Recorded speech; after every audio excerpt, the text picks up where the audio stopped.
لساني يفقهوا قولي سبحانك لا علم لنا إلا ما علمتنا إنك أنت العليم الحكيم اللهم رب زدني علما اللهم اجعلنا نسألك علما نافعا اللهم جنبنا الفواحش والمعاصي والخطايا والزلل ما ظهر منها وما بطن محترم حاضرین احترام معزز سامعین سامعین ابھی جو میں نے خطبے کے بعد آیت کریمہ تلاوت کی ہے سورہ توبہ کی آیت کریمہ ہے۔ اس آیت کریمہ میں اللہ تبارک و تعالیٰ نے ایک اعلیٰ درجے کا معیار اور بہترین کسوٹی عطا فرمائی ہے۔ کس چیز کی کسوٹی ہے؟ وہ کسوٹی ہے ہمارے ایمان کی، ہمارے دین کی، ہمارے اسلام کی۔ الحمدللہ ہم سارے کے سارے مسلمان ہیں نا، اللہ کے فضل و کرم سے مسلمان ہیں، اپنے آپ کو مسلمان کہتے ہیں، ہمارا پڑوسی بھی ہم کو مسلمان کہتا ہے، گورنمنٹ بھی ہمیں مسلمان کہتی ہے، کارپوریشن کے رجسٹر میں، موت و حیات کے رجسٹر میں بھی ہمارا نام مسلمانوں کو فہرست میں ہے، ہر جگہ مسلمانوں کے ساتھ ہمارا نام ہے۔ لیکن سب سے بڑا سوال یہ ہے اور ہمارے لیے غور کرنے کی بات ہے، ہم اپنے آپ کو 1000 بار مسلمان کہیں، کیا اللہ بھی ہم کو مسلمان مانتے ہیں؟ کیا رسول بھی ہم کو مسلمان مانتے ہیں؟ کیا شریعت بھی ہم کو مسلمان کہتی ہے؟ توحید تو یہ ہے کہ خدا حشر میں کہہ دے، توحید تو یہ ہے کہ خدا حشر میں یہ کہہ دے یہ بندہ تو عالم سے خفا میرے لیے۔ توحید یہ ہے، ہم نے سمجھ رکھا ہے ایسے مسلمان بنو سب راضی رہے، وہ بھی راضی، یہ بھی راضی، رام بھی راضی، رحیم بھی راضی، اللہ بھی راضی، شیطان بھی راضی، دوست بھی راضی، دشمن بھی راضی۔ حضرت سفیان ثوری رحمۃ اللہ علیہ فرمایا کرتے تھے جس آدمی سے ہر آدمی راضی ہو سمجھو بلا شبہ منافق انسان ہے۔ منافق سے سب راضی ہوتا ہے، جہاں گیا جیسا ماحول دیکھا ویسی بات کی، ان کے منہ پر ان کی بات، ان کے منہ پر ان کی بات، جہاں گیا ویسا، جیسا دیش ویسا بھیش۔ یہ مومن کا طریقہ نہیں ہے۔ مومن حق بولنے والا ہوتا ہے، حق کو ہوتا ہے، صاف کو ہوتا ہے، اور حق بولنے والے سے ہر ایک آدمی راضی ہو جائے نہیں ہو سکتا ہے۔ اللہ اگر راضی ہو تو شیطان تو ناراض ہوگا نا بھائی، ہے نا۔ آج ہم نے یہ کوشش کر رکھا ہے، اپنا جو طریقہ بنایا ہے، تو میں یہ عرض کر رہا ہوں کہ قرآن کریم کی اس آیت نے، سورہ توبہ کی اس آیت نے جو میں نے ابھی تلاوت کی ہے، اس میں اللہ تبارک و تعالیٰ نے ایک معیار عطا فرما دیا ہے، کسوٹی دے دیا ہے۔ اس معیار پر ہم اپنے ایمان کو پرکھ سکتے ہیں کہ واقعی ہم مومن کہلانے کے قابل ہیں یا نہیں۔ یہ قرآن کے آئینے میں عرض کر رہا ہوں میں۔ کہتے ہیں ایک دفعہ کسی سونار کی دکان پہ بہت سارے لوگ اپنا اپنا سونا لیے ہوئے کھڑے تھے، اور ہر آدمی دعوے دار تھا کہ ہمارا سونا کر رہا ہے، ہمارا سونا بالکل اچھا ہے، ہمارا سونا سب سے بہتر ہے۔ دکاندار نے کہا ٹھہرو، چپ رہو، ابھی میں صندوقچی سے وہ کالا پتھر لاتا ہوں جس پر سونے کو پرکھا جاتا ہے۔ وہ کالا پتھر سونے کو پرکھنے کا معیار ہے۔ وہ کالا پتھر بتا دے گا کس کا سونا کتنا کھرا ہے، کس کا سونا کتنا اچھا ہے، کس کا سونا کھوٹا ہے۔ بولنے کی ضرورت نہیں، وہ کالا پتھر سنگ اسود جو ہے وہ بتا دے گا۔ جیسے وہ کالا پتھر سونے کے اصل اور نقل اور صحیح اور غلط کو بتا دیتا ہے، ایسی قرآن کریم کی اس آیت نے بھی جو ہے ایمان کے معیار کو پرکھنے کا طریقہ بتا دیا ہے۔ پرکھیں گے انشاءاللہ، غور سے سنیں، اور آیت میں جو بات آئی ہے اس کے آئینے میں اپنے ایمان کا جائزہ لیں۔ اور میں نے کہا بات تو جب ہے کہ اللہ بھی کہہ دے یہ مومن ہیں، شریعت بھی کہے یہ واقعی مومن ہے، لیکن ہمارا عمل ایمان مسلمان کی طرح نہ ہو. مفتی شفیع صاحب رحمۃ اللہ علیہ مفتی اعظم تھے، یہی دیوبند کے رہنے والے تھے، بعد میں ہجرت کر کے چلے گئے اور کراچی میں حضرت نے بہت بڑا مدرسہ بنایا، بڑے عالم تھے. ایک دفعہ طلبہ بیٹھے تھے، حضرت نے طلبہ سے ایک سوال کیا کہ بھئی آپ لوگ علم سیکھتے ہو، علم کا مطلب کیا ہے؟ طلبہ سے سوال کر رہے ہیں، ہم بھی جو آپ کو بتا رہے ہیں قرآن و حدیث کا علم ہی تو آپ کو بتا رہے ہیں نا. جو باتیں میں عرض کرتا ہوں قرآن کی روشنی میں، حدیث کی روشنی میں، گویا قرآن اور حدیث کا علم آپ کو بتا رہا ہوں نا. یہ علم ہے، اللہ کا علم ہے، رسول اللہ کا دیا ہوا علم ہے. علم کا مطلب کیا ہے؟ اس بتانے کا مطلب کیا ہے؟ آپ کے سننے کا مطلب کیا ہے؟ کچھ مطلب ہونا چاہیے نا. بلا وجہ بیٹھے رہیں گے تو وقت ضائع ہوگا آپ کا. تو مفتی شفیع صاحب رحمۃ اللہ علیہ نے پوچھا ان لوگوں سے جو بیٹھے تھے حضرت کے پاس کہ بھائی علم کا کیا مطلب ہے؟ ایک صاحب نے کہا حضرت علم کا مطلب ہے جاننا. العلم، علم کا مطلب عربی زبان میں ہوتا ہے جاننا. کوئی چیز نہیں جانتے تھے، جان گئے. علم کا مطلب جاننا. جاننے کوئی اور صاحب بتائیں. ایک دوسرے صاحب نے کہا حضرت علم کے معنی پہچاننا. فرمایا کہ نہیں یہ بھی نہیں. کوئی اور صاحب بتائے. پھر ان لوگوں نے کہا حضرت آپ بھی بتا دیجیے علم کا مطلب کیا ہے. تو جو میں عرض کر رہا ہوں وہ یاد رکھیں گے انشاءاللہ، یاد رکھیں گے انشاءاللہ. حضرت نے فرمایا کہ علم کے معنی لغوی اعتبار سے جاننا اپنی جگہ، پہچاننا اپنی جگہ، لیکن یہ علم جو دین کا علم سکھایا جاتا ہے، سنایا جاتا ہے، تقریر کے ذریعے کہی جاتی ہے یا مدرسوں میں پڑھایا جاتا ہے، اس علم کا مطلب یہ علم جو ہے علم ایک نور ہے. علم کیا ہے؟ نور ہے. اور علم کا مطلب یہ ہے کہ جس علم کے مطابق عمل ہو جائے سمجھو وہ علم نور ہے، اور جس علم کو جاننے کے بعد اس پر عمل نہ ہو سمجھو وہ ضلالت و گمراہی، وبال ہے. قرآن و حدیث کا ایک علم میں نے بتلایا آپ کو، علم ہو گیا. اگر اس علم پر عمل ہے تو علم کیا ہے؟ نور ہے، نجات کا ذریعہ ہے، دنیا میں بھی بہتری کا ذریعہ ہے، آخرت میں بھی نجات کا ذریعہ ہے. اور علم آیا، کسی نے عمل نہیں کیا، علم تو آ گیا لیکن عمل نہیں کیا، اب وہ کیا ہے؟ فرمایا کہ یہ نور نہیں ہے، وبال ہے. یہ اللہ کی طرف سے حجت ہے، دلیل ہے، تمہاری گمراہی کا اور ذریعہ بننے والا ہے. تو ہم کو یہ جو ہم سنتے ہیں دین کی باتیں کس نیت سے سننا چاہیے؟ عمل کی نیت سے سننا چاہیے اور اس پر عمل کرنا چاہیے. اگر عمل ہے تو وہ علم نور ہے، اگر عمل نہیں ہے تو پھر کیا ہے؟ وبال ہے، اللہ کی طرف سے دلیل اور حجت ہے، گمراہی کا ذریعہ ہے. بھئی علم تو شیطان کے پاس بھی بہت علم تھا نا، اتنا بڑا علم تھا، کہتے ہیں اللہ اکبر، اتنا علم کسی کے پاس بھی نہیں تھا. بہت علم جاننے والا، بہت جاننے والا، تمام شریعتوں کو جاننے والا، اتنا بڑا علم والا، لیکن عمل نہیں تھا. تو انجام کیا ہوا؟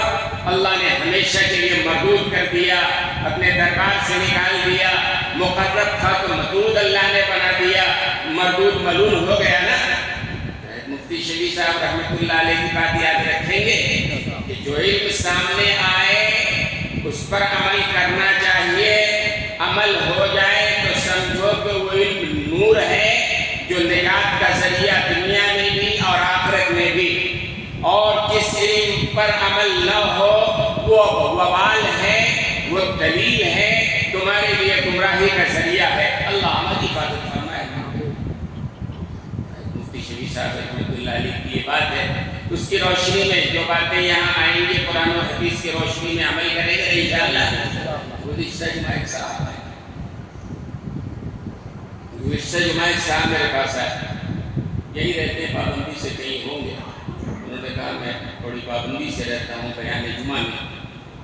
تو انہوں نے اپنا ایک واقعہ بتایا ہے، عبرت کا، اس لیے میں سنا رہا ہوں. 2.5-3 سال پہلے کی بات ہے، وہ بیان کو آتے تھے یہاں، لیکن اس وقت وہ ملازم تھے، کسی مسلمان کی دکان میں ملازم تھے، غیر مسلم کی بات نہیں کر رہے تھے، وہ کسی مسلمان کی دکان میں ملازم تھے۔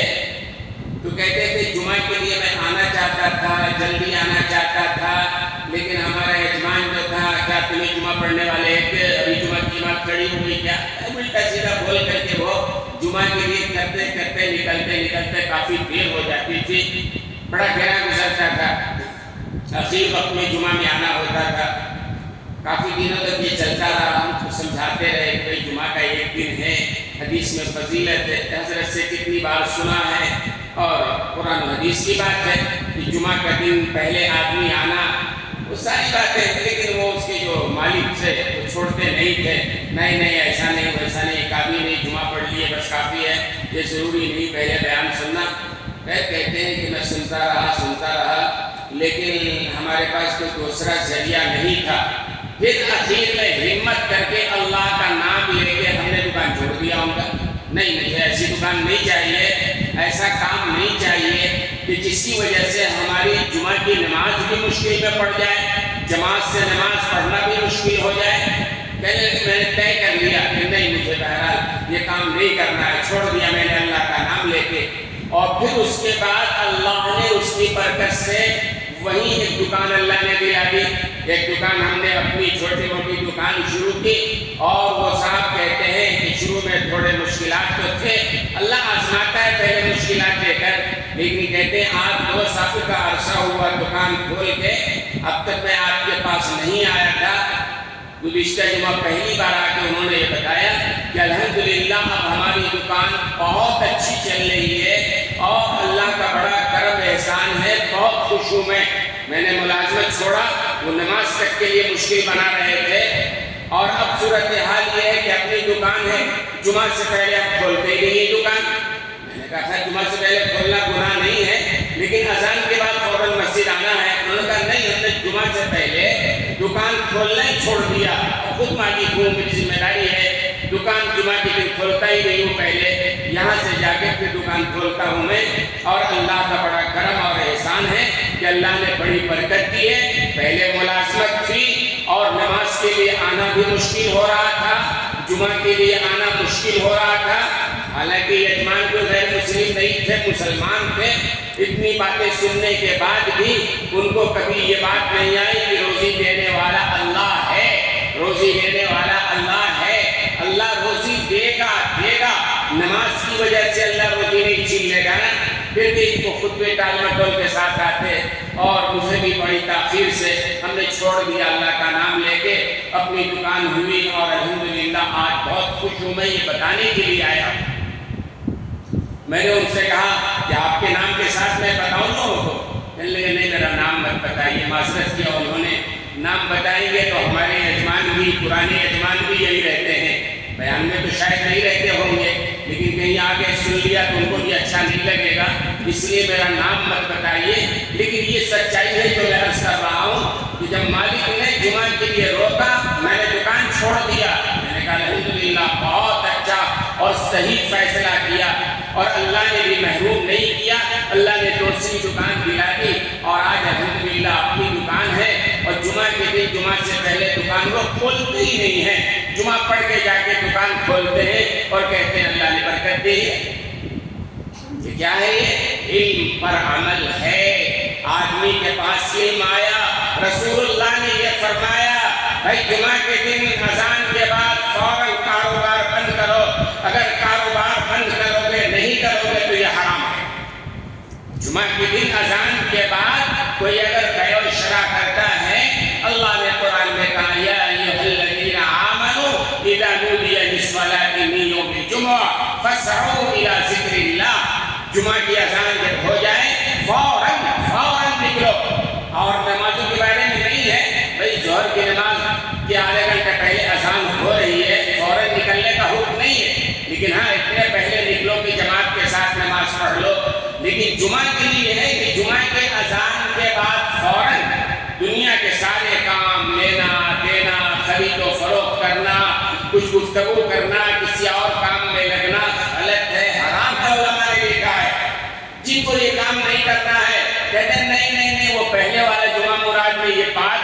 منبر پہ جو اذان دیتے وہ جمعہ مراد ہے۔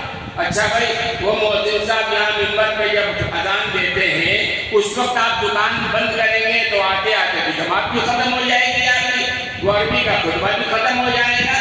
کیسے لوگ ہیں سمجھ میں بات نہیں آتی ہے۔ بار بار سمجھایا جاتا ہے کہ اللہ کے بندوں علم الگ چیز ہے اور معلومات الگ چیز ہے۔ علم وہ ہے آدمی جس کو عمل کی نیت سے سنے عمل کرے، معلومات وہ ہے جو بس ہمارے پاس یہ بہت ہے، ہم یہ بھی جانتے ہیں وہ بھی جانتے ہیں، وہ شیطان کے پاس ملتا ہے۔ اور یہ تو آپ جانتے ہوں گے نا کہ قرآن پاک کی پہلی تفسیر جو لکھی ہے اور قرآن پاک کا انگریزی میں پہلا جو ترجمہ ہوا ہے کس نے کیا ہے؟ پٹھال نے کیا ہے۔ بہت مشہور بات ہے، پٹھال ایک یہودی تھا، ایک یہودی تھا، اور جس زمانے میں وہ قرآن کا ترجمہ لکھ رہا تھا مسلمان نہیں ہوا تھا۔ وہ قرآن پر ریسرچ کر کے قرآن کا ترجمہ پٹھال سب سے پہلے اس نے قرآن کا ترجمہ کیا ہے، لیکن وہ یہودی ہے، وہ یہودی ریسرچ کرتے ہیں اس معاملے پر، قرآن کے بارے میں، شریعت کے جو اعمال ہیں اس کے بارے میں۔ ایک وہاں نے فرمایا کہ میں انجینئر صاحب بتایا کہ فرانس میں تھا، ملازم تھے اور کرتے تھے، رمضان کا زمانہ ہے تو ہم نے اپنے پروفیسر سے کہا بھائی ہمارا رمضان کا مہینہ آ رہا ہے اور ہم کو چھٹی چاہیے رمضان میں۔ پروفیسر نے پوچھا وہ بھی یہودی تھا، کہنے لگے کیوں چھٹی چاہیے؟ کبھی رمضان میں ہم کو روزہ رکھنا ہوتا ہے، تراویح پڑھنی ہوتی ہے، نمازوں کی پابندی ہے، ساری چیزیں، تراویح ہے، روزہ ہے، سحر ہے، اس لیے اتنی دور سے جہاں میں رہتا ہوں آنا بڑا مشکل ہو جائے گا، اس لیے آپ چھٹی دے دیجیے۔ تو اس ہمارے یہودی پروفیسر نے کہا کہ صرف روزہ رکھنے کے لیے اور تراویح پڑھنے کے لیے آپ اتنی دور سے اپنی پڑھائی چھوڑ دو گے، اپنا کام چھوڑ دو گے، اس کے مقابلے میں یہی کیمپس کے اندر آپ کو ایک جگہ ہم بتاتے ہیں جہاں بہترین جگہ ہے اور لوگ وہاں نمازیں پڑھ رہے ہیں، وہاں تراویح ہو رہی ہے، قرآن سن رہے ہیں، سنا رہے ہیں، معمول نظام ہے۔ کہتے خوش ہو گیا، الحمدللہ یہی کیمپس کے اندر ہے تو نمازوں کی بھی پابندی ہو جائے گی۔ کہتے ہیں میرا وہ یہودی جو پروفیسر تھا وہ کیمپس میں لے کے گیا، دیکھا تو مسجد کی طرح چار دیواری ہے اور اس کے اندر گورے چچے امامہ باندھے ہوئے، کالی کالی داڑھی رکھے ہوئے بہت سارے نوجوان ہیں، وہ نماز میں لگے ہیں، وہ عبادت میں لگے ہیں، مسواک کر رہے ہیں، باضابطہ قرآن پڑھ رہے ہیں، سارا اسلامی عمل۔ میں خوش ہو گیا، ماشاءاللہ کیمپس کے اندر اتنے اچھے لوگ، اتنے پابندی سے ماشاءاللہ بڑے پیارے نوجوان، داڑھی بھی ہے اور امامہ بھی ہے اور کرتا اور لباس بھی ہے، نمازیں، خوش ہو گیا میں نے کہا ٹھیک ہے چلو چھٹی کی ضرورت نہیں ہے، ہم یہی رمضان گزار لیں گے۔ کہتے پورا رمضان ہم نے وہی کیمپس میں جو جگہ تھی اور وہ سارے نوجوان تھے انہی کے ساتھ نماز پڑھ رہے ہیں، تراویح پڑھ رہے ہیں اور روزہ رکھ رہے ہیں، سحری بھی، افطار بھی، سب کچھ ہو گیا۔ رمضان گزر جانے کے بعد، عید کے بعد، میں نے میرے پروفیسر کو جا کے شکریہ ادا کیا، بھائی آپ کا بڑا کرم ہے، بڑا احسان ہے کہ آپ نے بڑی اچھی جگہ بتائی، الحمدللہ اعمال بڑے اچھے ہوئے اور بڑے سکون سے ہوا، کہیں بھاگ دوڑ کا مسئلہ نہیں تھا، ورنہ شہروں میں تو ٹریفک ہے نا، دور جانا آنا کتنا مشکل ہوتا ہے، میں پریشان ہو گیا تھا، اسی لیے چھٹی مانگ رہا تھا، آپ کا بڑا شکر، بڑا احسان۔ بعد میں میرے پروفیسر نے کہا جانتے ہو جن لوگوں کے ساتھ تم نے رمضان گزارا ہے، تراویح پڑھی ہے، تراویح سنی ہے، وہ کون لوگ تھے معلوم؟ کہا نہیں کون لوگ؟ یونیورسٹی کے طلبہ ہوں گے جو مسلمان ہوں گے۔ پروفیسر نے کہا نہیں وہ کوئی مسلمان نہیں تھے، سارے کے سارے یہودی ہیں، وہ یہودی اور اس طرح روزہ رکھ رہے ہیں اور داڑھی اور ٹوپی، امامہ، یہ کرتا، میں حیران رہ گیا کیا کہہ رہے ہیں آپ؟ کہا مستقل یہودی ہیں یہ، پھر یہودی ہو کے نماز روزہ کیوں کر رہے ہیں؟ کہا کہ اصل میں یہودی ہر پروجیکٹ میں کام کرتے ہیں، مسلمانوں کو برباد کرنے کے لیے، مسلمانوں کی خوبیاں جاننے کے لیے، مسلمانوں کی خامیاں جاننے کے لیے ایک پروجیکٹ میں یہودی نوجوانوں پر لگایا گیا تھا کہ آپ روزہ رکھ کے دیکھو، آپ نماز پڑھ کے دیکھو، آپ آپ تراوی پڑھ کے دیکھو، اگر اس میں اچھائیاں ہوگی ہم اپنا لیں گے، اگر اس میں خامیاں ہوگی اور اگر وقت کا ضیاع ہوگا ہم اس کو چھوڑ دیں گے۔ یہ کون کر رہا ہے؟ یہودی یہ کام کر رہا ہے، مسلمان نہیں اپنی پابندی سے کر رہا ہے۔ تو مطلب وہ ریسرچ کر رہے ہیں، اسلام کو نہیں مانتے ہیں، معلومات تو ہے لیکن علم جو آتا ہے سینے کے اندر، جس کو نور کہتے ہیں، جس پر عمل کرنا وہ ان کے پاس نہیں ہے، معلومات بہت ہے۔ میں پتھال کی بات کر رہا تھا، قرآن کریم کا ترجمہ کرنے والا پہلا انسان جو ہے یہودی ہے، پتھال، اور جس وقت ترجمہ کر رہا تھا مسلمان نہیں تھا، وہ یہودی تھا۔ یہ اور بات ہے کہ قرآن کریم کا ترجمہ کرتے کرتے اللہ نے قرآن کی برکت سے اس کو ایمان کی دولت بھی عطا فرما دی۔ بعد میں وہ یوسف پتھال، وہ یوسف بن گئے، وہ مسلمان بن گئے، اللہ نے ایمان کی دولت عطا فرمائی۔ تو وہ ریسرچ کر رہے ہیں شریعت پر۔ ہمارا معاملہ یہ ہوتا ہے کہ ہمارے سامنے کوئی شریعت کا حکم آتا ہے تو ہم اس کی ایچ میں لگے رہتے ہیں، کیوں، کدھر، کیا، اس میں کیا خوبی، اس میں کیا فائدہ۔ کبھی ایک صاحب کہہ رہے تھے، صاحب نے مجھ سے تذکرہ کیا کہ آپ نے 2-3 جمعہ پہلے مہمان کے بارے میں جو فضیلت بیان کی قرآن و حدیث کی روشنی میں، اللہ کے رسول نے فرمایا من کان یؤمن باللہ والیوم الآخر فلیکرم ضیفہ، کہ جو اللہ پر اور آخرت پر ایمان رکھتا ہے اس کو اپنے مہمان کا اعزاز و اکرام کرنا چاہیے، آنے والے کے ساتھ تواضع کا معاملہ، عزت و احترام کا معاملہ کرنا چاہیے۔ اور بہت ساری باتیں مستقل 2 جمعہ میں نے بیان کیا تھا، شاید آپ لوگوں کو یاد ہو اور یقیناً یاد ہوگا۔ تو ان کا سوال یہ تھا کہ آخر کیوں اتنی جو مہمان کی فضیلت بیان کی گئی ہے، کیوں؟ میں نے کہا کہ مومن کا سوال یہ نہیں ہونا چاہیے، مومن کا تو سوال یہ ہے کہ اللہ کے رسول نے کہا بات پکی ڈن، اللہ کے رسول نے کہہ دیا بات ختم، آگے مجھے نہیں چاہیے کیوں چرا۔ اور حضرت مولانا اشرف علی تھانوی رحمۃ اللہ علیہ بڑے مجدد گزرے، حکیم الامت رحمۃ اللہ علیہ، حضرت کے پاس کوئی بندہ اگر جاتا اور شریعت کے کسی معاملے میں اگر سوال کرتا، حضرت یہ کیوں، نماز 5 وقت ہے کیوں، روزہ 30 دن کا ہے کیوں، تو حضرت جواب دینے کے بجائے کہتے پہلے یہ بتاؤ کہ یہ ناک جو ہے تمہارے منہ پر کیوں ہے، پیٹ پر کیوں ہے، اس کا پہلے جواب لے کے آؤ تم، یہ ناک یہاں کیوں ہے، یہاں کیوں نہیں ہے، پہلے اس کا جواب لے کے آؤ۔ کیا جواب دو گے؟ بھئی اللہ نے جہاں رکھا وہاں رکھا، اور اللہ نے جو رکھا وہی سب سے بہتر جگہ ہے، وہی سب سے بہتر صورت ہے۔ انسان لقد خلقنا الانسان فی احسن تقویم، انسان کو ہم نے بہترین شکل و صورت میں پیدا کیا ہے، تو اللہ نے جو بنایا بہتر، یہ جواب ہوگا نا۔ ہم بھی یہی جواب دیتے ہیں کہ اللہ نے جو حکم فرمایا اس سے بہتر نہیں ہو سکتا ہے، رسول اللہ نے جو ارشاد فرمایا اس سے بہتر نہیں ہو سکتا ہے۔ اور پھر اللہ اس کے رسول کا معاملہ وہاں سے شروع ہوتا ہے جہاں ہماری عقل ختم ہو جاتی ہے۔ اللہ رسول کی بات کو تم کیا سمجھو گے؟ ارے حکم تو سمجھو نا، یہ حکم آیا اللہ کے رسول کا حکم ہے، اور اپنے سر کو جھکا دو کہ ہم کو اس پر عمل کرنا ہے۔ اور صحابہ نے یہی کیا ہے، صحابہ کی جو عظمت ہے نا وجہ یہی ہے، انہوں نے چوں چرا نہیں کیا ہے۔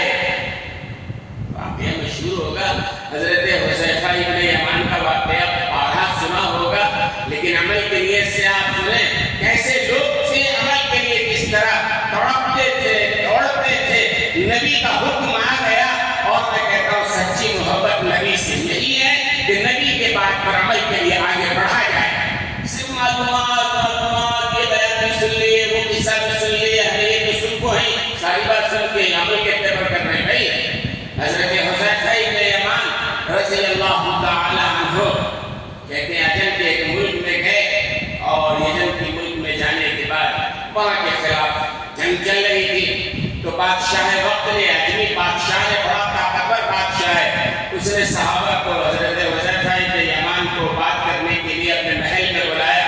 بھئی آپ آ جائیے، بات کر لیں گے، لڑائی جھگڑے کا کیا مطلب لڑنے کی طاقت نہیں ہے۔ حضرت حذیفہ ابن یمان جو کمانڈر ان چیف تھے ان کو بلایا، ساتھ میں اور صحابہ آئے، اور آنے کے بعد اس بادشاہ نے دسترخوان بچھایا، کہا پہلے کھانا تناول فرما لیں، اس کے بعد بات کریں گے۔ ٹھیک ہے، الحمدللہ کھانے کے لیے بیٹھے۔ حضرت حذیفہ ابن یمان رضی اللہ تعالی عنہ ایک لقمہ ان کے ہاتھ سے دسترخوان پہ گر گیا،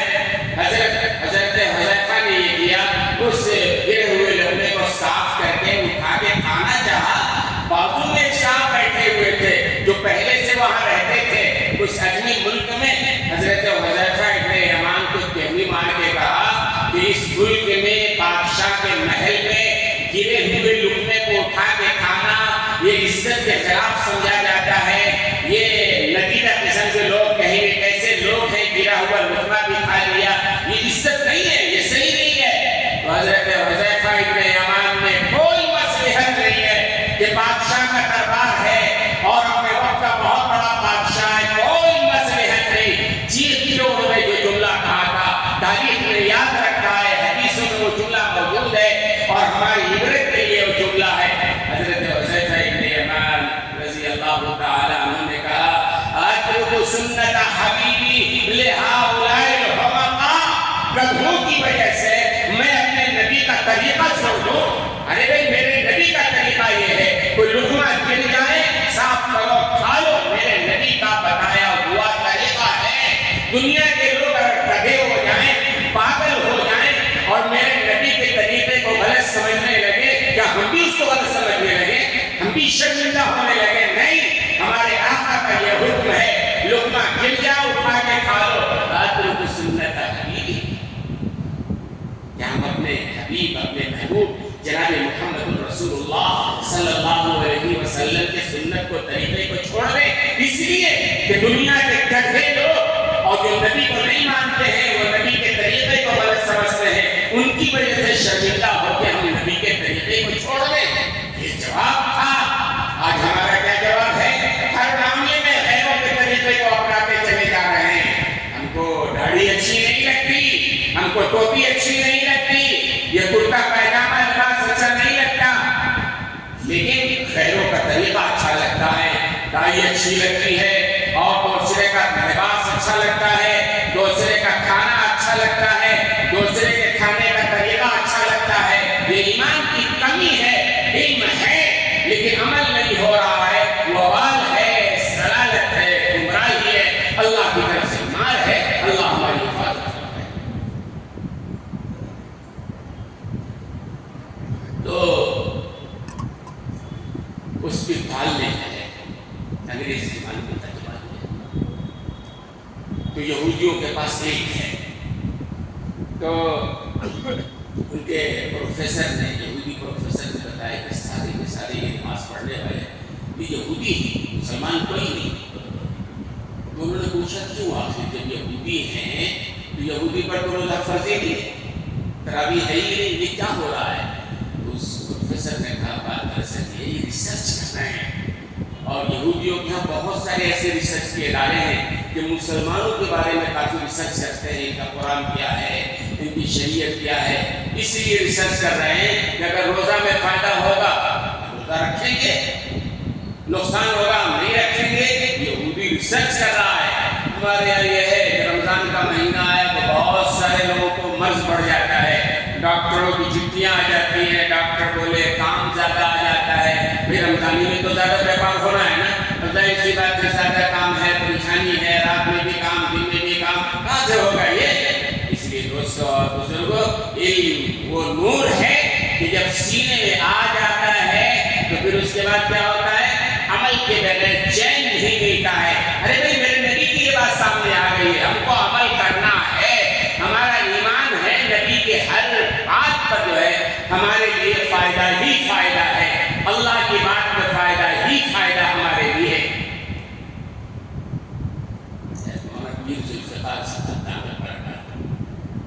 اپنا ایک واقعہ سناتے ہیں. حضرت فرماتے ہیں کہ ایک دفعہ میں رشیا گیا, پوری دنیا میں گھومتے, اللہ نے بڑی مقبولیت دی ہے, اللہ نے عزت دی ہے, بڑی تواضع و عاجزی دی ہے. تو کہتے ہیں ایک دفعہ میں رشیا گیا اور ٹرین میں سفر ہو رہا تھا. وہاں کے مقامی کچھ علماء, مولانا عبداللہ صاحب اور دوسرے لوگ بھی ہمارے ساتھ ٹرین میں تھے. ہمارا سفر ہو رہا تھا تو راستے میں ایک آدمی ملا ٹرین میں ہی, وہ بھی بالکل پگڑی, داڑھی, ٹوپی سب ہم لوگوں کی شکل و صورت دیکھ کے قریب آیا, مجھ سے بھی ملا, مصافحہ کیا. پھر اس کے بعد ہمارے جو اور ساتھی وہی رشیا کے تھے ان سے بھی ملا, مصافحہ کیا اور پھر الگ ہٹ کے ان سے بات کرتا رہا کافی دیر تک کے. جب وہ چلا گیا, غور سے سننا, جب وہ چلا گیا تو حضرت پیر صاحب کہتے ہیں کہ میں نے اپنے ساتھیوں سے پوچھا, مولانا عبداللہ صاحب جو رشیا کے رہنے والے تھے, میں نے ان سے پوچھا یہ آدمی کون تھا اور کیا کہہ رہا تھا؟ کافی دیر آپ کی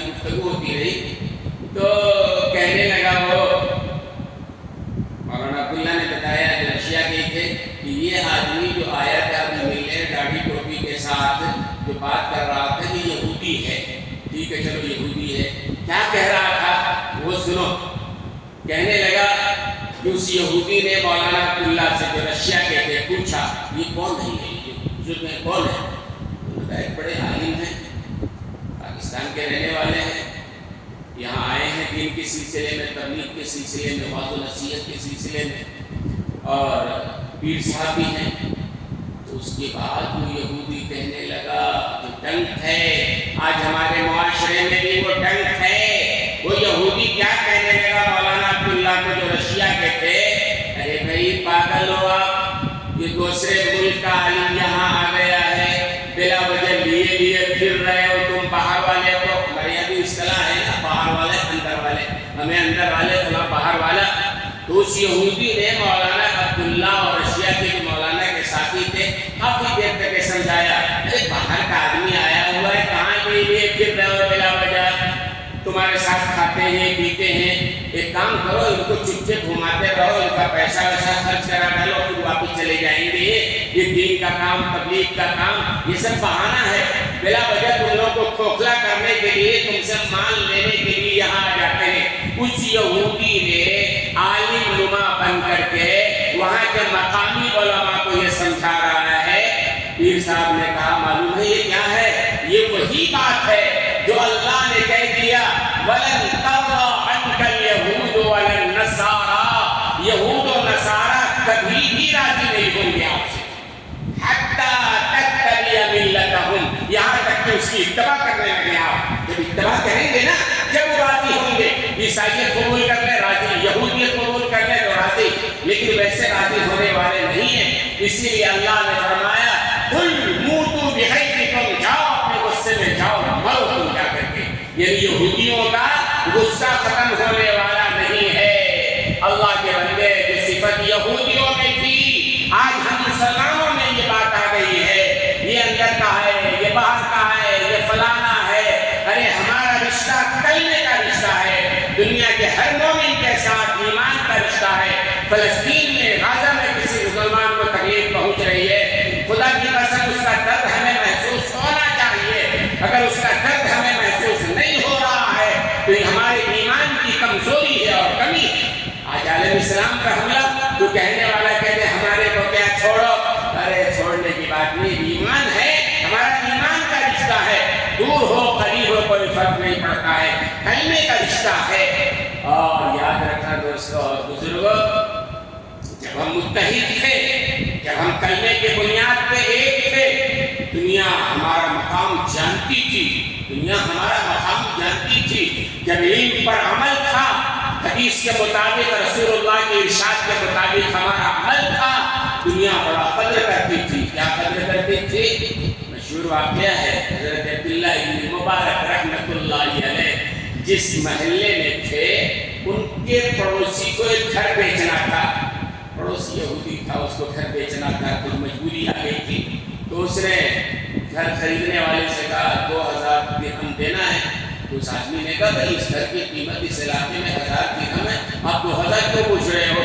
مشہور واقعہ ہے, عبداللہ ابن مبارک کا گھر ہے, بالکل لگا ہوا پڑوس میں جو یہودی کا گھر ہے, وہ کتنے میں بیچ رہا ہے؟ 1000 کا گھر 2000 میں بیچنا چاہ رہا ہے. ٹھیک ہے, تمہارا گھر ہے, تمہاری قیمت ہے, تم مالک کو جو چاہو کرو. گھر کی اہمیت بھی پڑوسیوں سے ہوتی ہے. پڑوسی اچھے ہیں گھر اچھا ہے, پڑوسی برے ہیں گھر بھی برا ہوتا ہے. تو اس آدمی نے کہا نہیں مجھے اپنی مجبوری ہے اس لیے میں بیچ رہا ہوں, 2000 درہم.